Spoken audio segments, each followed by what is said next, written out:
வணக்கம். இன்னைக்கு நாம ஒரு சுவாரஸ்யமான புத்தகத்தை பத்தி கொஞ்சம் ஆழமா பேசப் போறோம். நெவில் காடார்ட் எழுதுனது. நம்மளோட கற்பனை சக்தியை எப்படி யூஸ் பண்ணி நாம விரும்புறத அடையலான்னு நிறைய டெக்னிக்ஸ் சொல்ற புத்தகம் இது.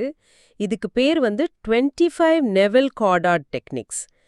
நெவில் காடார்ட் அப்புறம் வால்டர் குரோசன் இவங்க தொகுத்திருக்காங்க. நம்ம நோக்கம் என்னன்னா, இந்த புத்தகத்தோட அடிப்படை தத்துவத்தையும் அதுல இருக்கிற சில முக்கியமான நுட்பங்களையும் நீங்க புரிஞ்சுக்கணும். அதாவது உங்க கற்பனை எவ்ளோ பவர்ஃபுல், உங்க உலகத்தையே அது எப்படி மாத்தும்னு நாம சேர்ந்து பார்க்க போறோம். முதல்ல காடார்ட்டோட அந்த மைய கருத்து இருக்குல்ல, அத புரிஞ்சுக்கலாம். இது கொஞ்சம் ஆழமான விஷயம்தான், ஆனா ரொம்ப ரொம்ப முக்கியம். அவர் என்ன சொல்றாருன்னா, நம்ம வெளி உலகத்துல பார்க்கறோமே, அனுபவிக்கிறோமே எல்லாமே நம்ம சூழ்நிலைகள், உறவுகள் எதுவா வேணா இருக்கட்டும். இதெல்லாம் நம்ம உள் மனசோட, நம்ம கற்பனைகள், எண்ணங்கள், நம்பிக்கைகள் இதோட ஒரு நேரடி ரிஃப்ளெக்ஷன் தான். ஆமா, கரெக்ட். நீங்க சொல்றது சரி. உங்க கற்பனை தான் உங்க ரியாலிட்டியை உருவாக்குது. இதுதான் பேஸ். அதேதான். அவர் பைபிள் கதைகளை கூட நம்ம மனசோட வேற வேற அம்சங்களோட உருவகமா தான் பாக்குறாரு. அதனால நம்ம கற்பனையா கண்ட்ரோல் பண்ணி அதை சரியா பயன்படுத்தினா நம்ம வெளி உலகத்தையே மாற்றி அமைக்கலான்னு அவர் திரும்ப திரும்ப சொல்றாரு. இது ஏதோ மேஜிக் இல்ல. இல்ல, இது மனசோட செயல்பாடு பத்தினது. ஆமா, நம்ம மனச புரிஞ்சுக்கிறது. நீங்க சொன்ன மாதிரி கற்பனை தான் யதார்த்தத்தை உருவாக்குதுங்கிறது அஸ்திவாரம். இந்த புத்தகம் 25க்கும் மேல நுட்பங்களை சொல்லுது. ஆனா நீங்க ஒண்ணு கவனிச்சீங்கன்னா, இந்த எல்லா டெக்னிக்கும் பேசிக்கா ஒரே ஒரு விஷயத்தை நோக்கி தான் போகும். அதாவது உங்க பவர்ஃபுல்லான கற்பனைக்குள்ள என்ன நடக்குது அதை மாத்துறது. அதனால தான் நீங்க படிக்கும்போது நிறைய டெக்னிக்ஸ் நடுவுல ஒற்றுமைகள் தெரியும். இங்க ஒரு முக்கியமான விஷயம், நீங்க எல்லா டெக்னிக்கையும் யூஸ் பண்ணணும்னு அவசியம் இல்லவே இல்லை. உங்களுக்கு எது கரெக்டா ஒர்க் அவுட் ஆகுதோ, எது உங்களுக்கு ரொம்ப நேச்சுரலா வருதோ, அந்த ஒன்று இல்ல சிலதை மட்டும் செலக்ட் பண்ணி அதுல கான்சென்ட்ரேட் பண்ணா போதும். இந்த பயிற்சிகளை ஆரம்பிக்கிறதுக்கு முன்னாடி ஒரு 3 விஷயம் ரொம்ப முக்கியம்னு புத்தகம் சொல்லுது. இதை சரியா ஃபாலோ பண்ணலன்னா டெக்னிக் சரியா வேலை செய்யாது. முதல்ல ஒரு தனிமையான இடம் வேணும். யாரும் டிஸ்டர்ப் பண்ணாத, நீங்க அமைதியா உங்க மனசோட பேசக்கூடிய ஒரு ஸ்பேஸ். படுக்கையற மாதிரி இல்ல ஆபீஸ்ல ஒரு ரூம். ஆமா, உங்க பெட்ரூம், ஆபீஸ்ல தனியா ஒரு ரூம், இல்ல கார்ல தனியா இருக்கும்போது கூட எங்க வேணா இருக்கலாம். நோக்கம் என்னன்னா, வெளி உலக சத்தம் இல்லாம உங்க உள் உலகத்துக்குள்ள போகணும். 2வது, ரிலாக்ஸ் பண்ணணும். அந்த இடத்துக்கு போனதும் உங்க உடம்பையும் மனசையும் நல்லா தளர்த்திக்கணும். வெளியே இருக்கிற கவலையெல்லாம் மறந்துட்டு உங்க கவனத்தை உள்ள திருப்பணும். இதுக்கு மெதுவா மூச்சு விடலாம், இல்ல ஏதாவது நல்ல காட்சிய மனசுல பார்க்கலாம், இல்ல மசில்ஸை ரிலாக்ஸ் பண்ணலாம். ஆனா ஒண்ணு, தூங்கிடக்கூடாது. ஆமா, தூங்கிடவே கூடாது. 3வது, இதுனா ரொம்ப முக்கியம், அந்த நிலைக்குள் நுழைதல். ஸ்டேட் அப்படிங்கிறது ஒரு குறிப்பிட்ட உணர்ச்சி நிலை. நீங்க அடைய விரும்புற விஷயம் ஏற்கனவே நடந்து முடிஞ்ச மாதிரி ஒரு ஃபீலிங். அந்த உணர்வுக்குள்ள போகணும். Feeling of the wish fulfilled. ஓ, இதுதான் ரகசியமா? இதுதான் கோடார்ட் சொல்ற ரகசியத்தோட சாவி. அந்த உணர்வு தான் உங்க கற்பனைக்கு பவர் கொடுக்குது. புரியுது.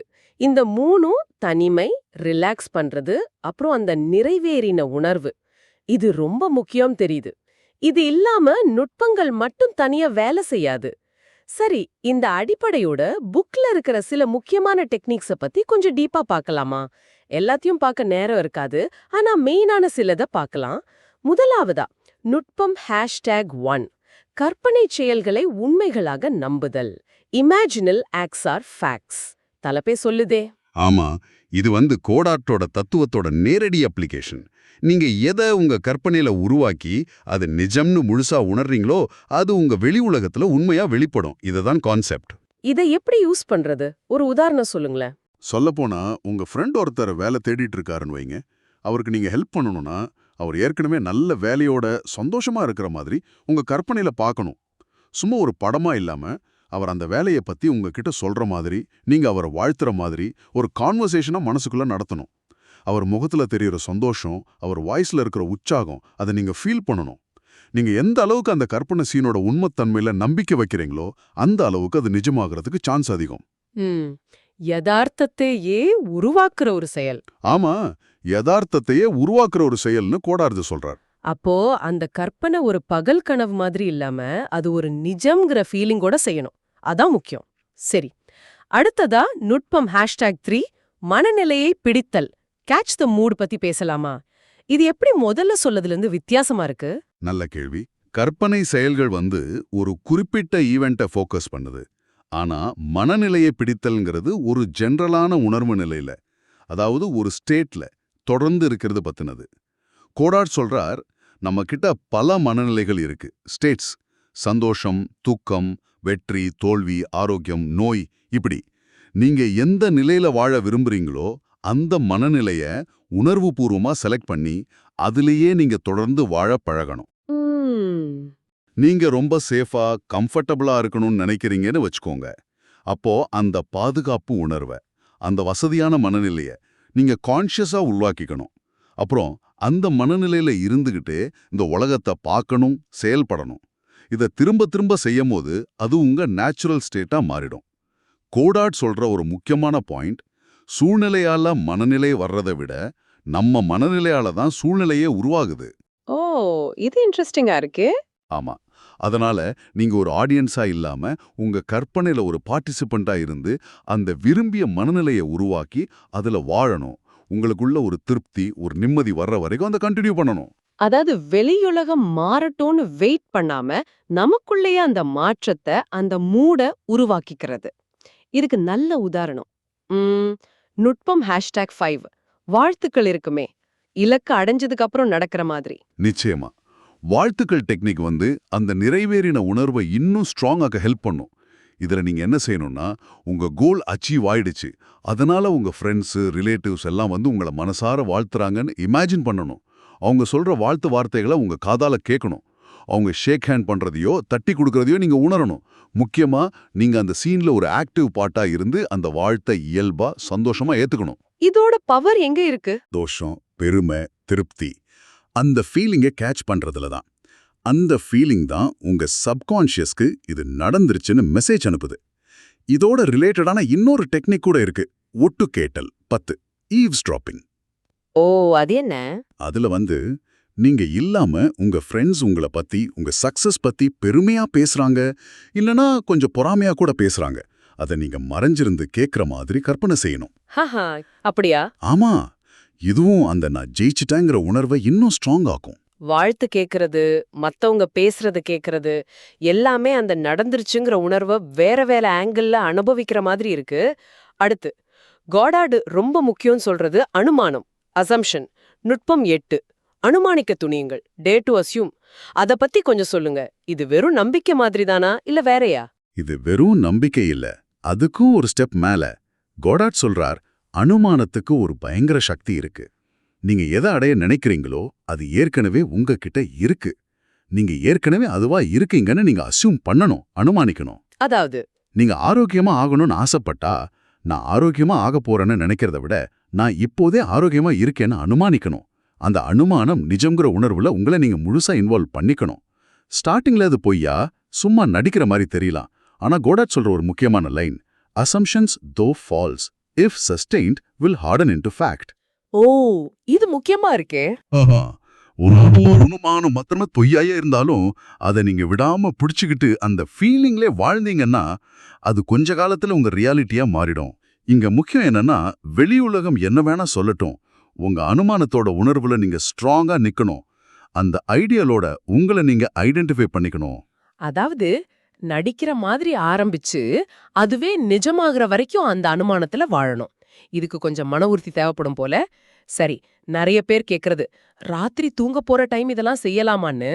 அதுக்கு கோடார்ட் கிட்ட ஒரு டெக்னிக் இருக்குல்ல, நுட்பம் 11 தூங்கச் செல்லும் போது உணர்தல், feel as you fall asleep. ஆமா, இது ரொம்ப ஃபேமஸான பவர்ஃபுல்லான டெக்னிக்னு கோடார்ட் சொல்றார். அந்த தூக்கம் வர்றதுக்கு முன்னாடி ஒரு மயக்க நிலை வருமே, ட்ரௌசி ஸ்டேட். அப்போ நம்ம கான்ஷியஸ் மைண்ட் கொஞ்சம் ஓய்வா இருக்கும், சப்கான்ஷியஸ் மைண்ட் நல்லா ஓப்பனா இருக்கும். இந்த டைமை கரெக்டா யூஸ் பண்ணணும். நீங்க அடைய நினைக்கிற விஷயம் ஏற்கனவே நடந்த மாதிரி அந்த ஃபீலிங்கோட அந்த மயக்க நிலையில இருக்கணும். ஒரு உதாரணம், புது வீடு வாங்கணும்னா? ஆமா, நீங்க அந்த புது வீட்ல இருக்கிற மாதிரி, அந்த வீட்டு பெட்ல படுத்திருக்கிற மாதிரி இமேஜின் பண்ணணும். அந்த ரூமை பார்க்கறது, அங்க இருக்கிற பொருளை தொடுறது, அந்த வீட்டுக்குள்ள நடக்கிற மாதிரி. இந்த உணர்வுகளோட, அந்த நிறைவேறின திருப்தியோட நீங்க மெதுவா தூக்கத்துக்குள்ள போகணும். கோடார்ட் சொல்றார், இந்த ஸ்டேட்ல நீங்க எதை ஃபீல் பண்றீங்களோ அது உங்க சப்கான்ஷியஸ்ல ரொம்ப ஆழமா பதிஞ்சு உங்க ரியாலிட்டியில வெளிப்பட நிறைய வாய்ப்பு இருக்கு. ஆனா இதுலயும் கவனம் தேவைன்னு சொன்னீங்கல்ல. ஆமா, முழுசா தூங்கி கனவுக்குள்ள போறதுக்கு முன்னாடி அந்த உணர்வை கொஞ்ச நேரம் அப்படியே ஹோல்டு பண்ணணும். இது ஒரு கட்டுப்படுத்தப்பட்ட விழிப்பு கனவு மாதிரி செய்யணும். நீங்களே அந்த சீனோட ஹீரோவா இருந்து அதை உணரணும். இந்த டைம்ல நன்றி 24th டெக்னிக் யூஸ் பண்ணலாம். மனசுக்குள்ள நன்றி இது நடந்துடுச்சு அப்படின்னு திரும்ப திரும்ப சொல்றது அந்த உணர்வை இன்னும் டீப்பாக்கும். இந்த மயக்க நிலையை யூஸ் பண்றது நல்ல ஐடியாவா தெரியுது. ஏன்னா அப்ப மனசோட எதிர்ப்பு கம்மியா இருக்கும். சரி, இதுவரைக்கும் பார்த்ததெல்லாம் பெரும்பாலும் எதிர்காலத்தை பத்தி. ஆனா கோடாட் பாஸ்டே மாத்தலாம்னு சொல்றாரே, அதுதான் நுட்பம் 22. திருத்தத்தின் சீரமைப்பு கத்தரிகள், ப்ரூனிங் ஷியர்ஸ் ஆஃப் ரிவிஷன். இது எப்படிங்க வேலை செய்யுது? இது நிஜமாவே ஒரு ரெவல்யூஷனரி ஐடியா தான். திருத்துதல் ரிவிஷன் டெக்னிக் என்ன சொல்லுதுன்னா, உங்க பாஸ்ட்ல நடந்த ஒரு பிடிக்காத சம்பவத்தை அது உங்களுக்கு பிடிச்ச மாதிரி சாதகமா நடந்த மாதிரி உங்க கற்பனையில மாத்தி அமைக்கணும். ஓ, அப்படியா? எப்படி? உதாரணத்துக்கு, ஒரு இன்டர்வியூ சரியா போகலையா, அது நல்லபடியா போன மாதிரி, உங்களுக்கு வேலை கிடைச்ச மாதிரி, உங்களுக்கு வாழ்த்து சொல்ற மாதிரி இமேஜின் பண்ணணும். நேத்து ஒருத்தரோட சண்டை போட்டீங்களா, அந்த கான்வர்சேஷன் ரொம்ப ஸ்மூத்தா அன்பா நடந்த மாதிரி மாத்தி யோசிக்கணும். எதுக்கு இத செய்யணும்? நடந்து முடிஞ்சத மாத்தி யோசிச்சு என்ன ஆகப்போகுது? அங்கதான் விஷயம் இருக்கு. காடாட் சொல்றார், நம்ம கடந்த கால நினைவுகளும் அதுக்கு நாம கொடுக்கிற ரியாக்ஷனும் தான் நம்ம நிகழ்காலத்தையும் எதிர்காலத்தையும் ஷேப் பண்ணுது. ஒரு மோசமான நினைவை திரும்ப திரும்ப நினைச்சு ஃபீல் பண்ணும்போது அதே மாதிரி சிச்சுவேஷனை நாம திரும்ப அட்ராக்ட் பண்றோம். ஆனா அந்த பழைய சம்பவத்தையே நம்ம கற்பனையில மாத்தி அதுக்கு ஒரு பாசிட்டிவ் எண்டிங் கொடுக்கும்போது அந்த பழைய பேட்டர்னை நம்ம பிரேக் பண்றோம்.